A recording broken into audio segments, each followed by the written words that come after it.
The carbon dioxide gas is formed in the form of brisk effervescence, the rapid escape of small bubbles of gas from the liquid. ഇവിടെ ഉണ്ടാകുന്ന carbon dioxide gas CBSE 10ാം ക്ലാസ്സിലെ second chapter acids bases and salts ഏറ്റവും important ആയ കുറച്ച് questions ആണ് നമ്മൾ ഇന്ന് ചെയ്യുന്നത്. ക്വസ്റ്റ്യനിലേക്ക് നോക്കാം. ഇനി chemical properties of acid with metals, acid മെറ്റൽസുമായിട്ടുണ്ടാവുന്ന കെമിക്കൽ പ്രോപ്പർട്ടീസ് ആണ്. Reaction of dilute sulphuric acid with zinc metal, അതൊരു ആക്ടിവിറ്റി ടെക്സ്റ്റിൽ പറഞ്ഞിട്ടുണ്ട്. ആ ആക്ടിവിറ്റിയാണ് പറയാൻ പോകുന്നത്. സിങ്കുമായിട്ട് എങ്ങനെ സൾഫ്യൂരിക് ആസിഡ് റിയാക്ട് ചെയ്യും. അപ്പൊ നമുക്കറിയാം അവിടെ അങ്ങനെ റിയാക്ട് ചെയ്യുമ്പോൾ സൾഫ്യൂരിക് ആസിഡ് സിങ്കുമായിട്ട് റിയാക്ട് ചെയ്ത് കഴിയുമ്പോൾ അവിടെ നമുക്ക് ഹൈഡ്രജൻ ഗ്യാസ് ഉണ്ടാക്കപ്പെടണം. ഇതുവരെ നമ്മൾ പറഞ്ഞ തീര് പ്രകാരം അവിടെ ഹൈഡ്രജൻ ഗ്യാസ് ഉണ്ടാവണം. നോക്കാം. അപ്പോ ഒരു ബോയിലിംഗ് ട്യൂബ് എടുത്തു, സ്റ്റാൻഡിൽ ഫിക്സ് ചെയ്തു, പിന്നെ ഒരു സോപ്പ് സൊല്യൂഷൻ എടുത്തു വെച്ചു. കാരണം സോപ്പ് സൊല്യൂഷന്റെ ഇത് അവിടെ ഉണ്ടാകുന്ന ഹൈഡ്രജൻ ഗ്യാസ് ആണെങ്കിൽ ആ ഗ്യാസിനെ നമുക്ക് സ്റ്റോർ ചെയ്ത് ബബിൾസ് ആയിട്ട് വെക്കാൻ വേണ്ടി പറ്റണം. ഇനി ടെസ്റ്റ് ട്യൂബിലേക്ക് സിങ്ക് ഗ്രാനുൾസ് ഇട്ടു, ആസിഡ് ഒഴിച്ചു, ഡയലൂട്ട് സൾഫ്യൂരിക് ആസിഡ് അതിലേക്ക് ഒഴിച്ചു.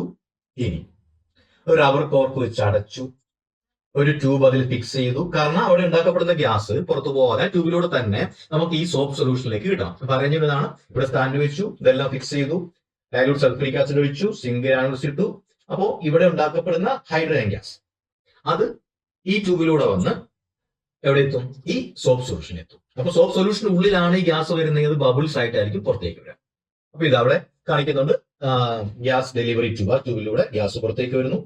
ഇനി ഒരു കാൻഡിൽ കത്തിച്ചു വെച്ചു. അപ്പോ ഈ സോപ്പ് സൊല്യൂഷനിൽ കൂടി കടന്നു വരുമ്പോൾ ബബിൾസ് ആയിട്ട് കുമിളകളായിട്ട് വിടും. ആ കുമിളക്കകത്തുണ്ടാവുന്നത് ആ ബബിൾസിനകത്ത് ഹൈഡ്രജൻ ഗ്യാസ് ആയിരിക്കും. അപ്പോൾ ഒരു ബേണിംഗ് കാൻഡിൽ ആ കുമിളകളിൽ കാണിക്കുന്നു. So bubble filled with hydrogen. Then hydrogen gas burns with a pop sound. Hydrogen gas burns with a pop sound, making a little explosion.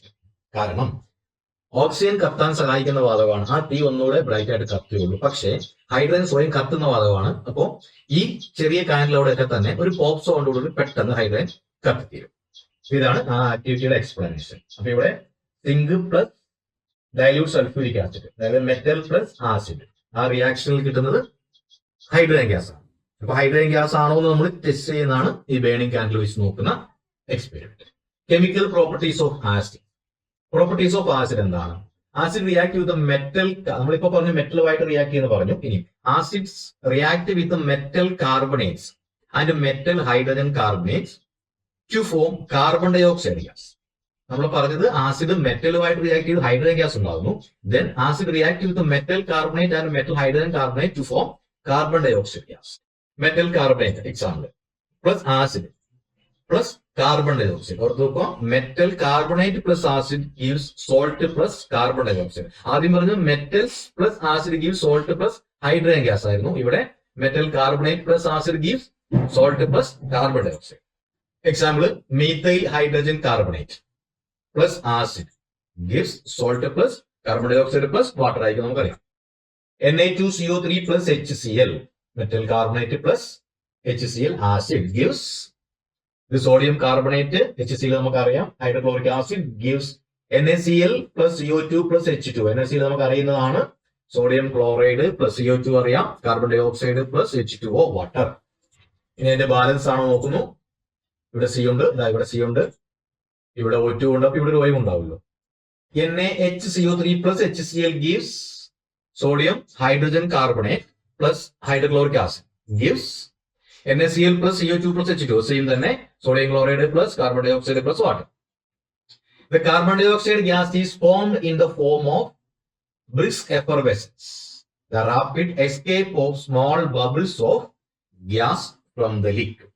ഇവിടെ ഉണ്ടാകുന്ന carbon dioxide gas is formed in the form of brisk effervescence, ചെറിയ ചെറിയ കുമിളകളായിട്ട് പുറത്തേക്ക് പോകും.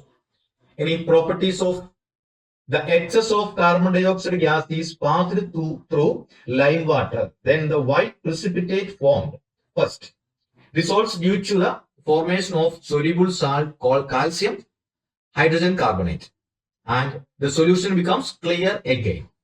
അപ്പൊ ഈ ഉണ്ടായ carbon dioxide gas lime വാട്ടറിലൂടെ പാസ് ചെയ്താൽ അപ്പോൾ ലൈം വാട്ടർ ടേൺസ് മിൽക്കി, അതായത് വൈറ്റ് precipitate ഉണ്ടാവും. അതിനുശേഷം എക്സസ് ഗ്യാസ് പാസ് ചെയ്താൽ വീണ്ടും ഒരു റിയാക്ഷൻ നടക്കുന്നു, അത് വീണ്ടും ക്ലിയർ ആയിട്ട് മാറുന്നു. When carbon dioxide is passed through lime water, it turns milky. If carbon dioxide is passed for longer time, the milkiness disappears. വീണ്ടും ആ പ്രോപ്പർട്ടിയോടെ മാറി അത് ഡിസപ്പിയർ ആയി പോകും.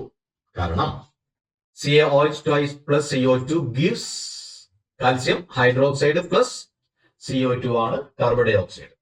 അപ്പോൾ ലൈം വാട്ടറിലേക്ക് കൊടുക്കുന്നു, കാർബൺ ഡൈ ഓക്സൈഡിൽ ചേർക്കുന്നു, അല്ലെങ്കിൽ കാർബൺ ഡൈ ഓക്സൈഡ് അതിലേക്ക് കടത്തി വിടുമ്പോൾ അത് മിൽക്കി ആവും. CaCO3 കാൽസ്യം കാർബണേറ്റ്, അതാണ് വൈറ്റ് പ്രിസിപ്പിറ്റേറ്റ് ആയിട്ട് മാറുന്നത്. ലൈം വാട്ടർ ടേൺസ് മിൽക്കി എന്ന് കേട്ടിട്ടുണ്ടാവും. ഈ ലൈം വാട്ടർ ടേൺസ് മിൽക്കി ആവാനുള്ള കാരണം അവിടെ കാൽസ്യം കാർബണേറ്റ് എന്ന കോമ്പൗണ്ട് ഉണ്ടാവുന്നു, അത് വൈറ്റ് പ്രിസിപ്പിറ്റേറ്റ് ആണ്. പ്ലസ് H2O സാധാരണ വാട്ടർ ഉണ്ടാവും. ഇനി ഈ CaCO3 ഈ കാൽസ്യം കാർബണേറ്റ് പ്ലസ് അഗെയിൻ വീണ്ടും CO2 പ്ലസ് വാട്ടർ അവിടെ വന്നുകൊണ്ടിരിക്കുകയാണെങ്കിൽ calcium carbonate CO carbon dioxide plus water അത് വീണ്ടും അത് ലോങ് ടൈം ഇത് ചെയ്തുകൊണ്ടിരിക്കുകയാണെങ്കിൽ വീണ്ടും ഇതുമായിട്ട് ഈ കാൽസ്യം കാർബണേറ്റ് വീണ്ടും CO2 ആയിട്ട് തന്നെ റിയാക്ട് ചെയ്താൽ അവിടെ CaHCO3 ട്വൈസ്, അതായത് കാൽസ്യം ഹൈഡ്രജൻ കാർബണേറ്റ് അത് വെള്ളത്തിൽ സൊല്യൂബിൾ ആണ്. അപ്പൊ അവിടെ കളർ ഉണ്ടാവുന്നില്ല. Chemical properties of acid. അടുത്ത property, acid react with bases or alkalis to form salt and water. It is known as neutralization reaction. അടുത്ത പ്രോപ്പർട്ടിയാണ് ആസിഡിന്റെ property. Acid react with base to form salt and water. It is known as neutralization reaction. നമ്മൾ നേരത്തെ മെറ്റലുമായിട്ട് react ചെയ്യുന്നു പറഞ്ഞു, metal കാർബണേറ്റുമായിട്ട് react ചെയ്യുന്നു പറഞ്ഞു, അതുപോലെ ബേസുമായിട്ട് റിയാക്ട് ചെയ്യുവാണെങ്കിൽ acid plus base gives salt plus water ആണ്. നേരത്തെ ഗ്യാസ് ഉണ്ടാവുന്നുണ്ടായിരുന്നു, ഇവിടെ ഇത് ന്യൂട്രലൈസ് ചെയ്യുവാണ് ചെയ്യുന്നത്. NaOH plus HCl gives NaCl plus H2O.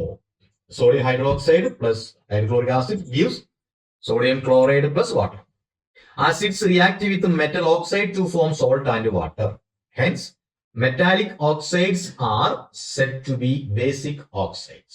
ബേസുമായിട്ട് react ചെയ്യുന്ന പറഞ്ഞു, acid react with metal oxide to form salt and water. Hence, metallic oxides are said to be basic oxides. ബേസുമായിട്ട് react ചെയ്താൽ സോൾട്ടും വാട്ടറും ഉണ്ടാകുന്നു. അതുപോലെ തന്നെ മെറ്റൽ ഓക്സൈഡുമായിട്ട് റിയാക്ട് ചെയ്യുമ്പോൾ സോൾട്ടും വാട്ടറും ഉണ്ടാകുന്നു.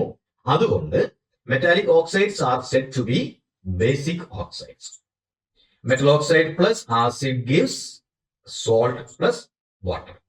CuO പ്ലസ് HCl, അതായത് കോപ്പർ ഓക്സൈഡ്, അത് മെറ്റൽ ഓക്സൈഡ് ആണ്. അപ്പൊ കോപ്പർ ഓക്സൈഡ് പ്ലസ് മെറ്റലുമായിട്ട് റിയാക്ട് ചെയ്യുമ്പോഴല്ല, മെറ്റൽ ഓക്സൈഡുമായിട്ട് റിയാക്ട് ചെയ്യും. മെറ്റൽ ഓക്സൈഡിനെ നമ്മൾ ബേസിക് ഓക്സൈഡ് ആയിട്ട് പരിഗണിക്കുന്നു. കാരണം copper oxide plus HCl, hydrochloric acid gives CuCl2 plus H2O, copper chloride plus water. വീണ്ടും പ്രോപ്പർട്ടീസ് ഓഫ് ആസിഡ്. അടുത്ത property, acid have corrosive nature. The mineral acids cause severe burns on the skin and attack the eat-up material like wood, metal structures and stonework, so they are said to be corrosive. Acid have a sour taste. Acid turn blue litmus to red. Acid solutions conduct electricity. Acid react with the metal to form hydrogen gas. Acid react with the metal carbonate and metal hydrogen carbonate to form carbon dioxide gas. Acid react with the bases to form salt and water. Acid react with the metal oxide to form salt and water. Acid have corrosive nature.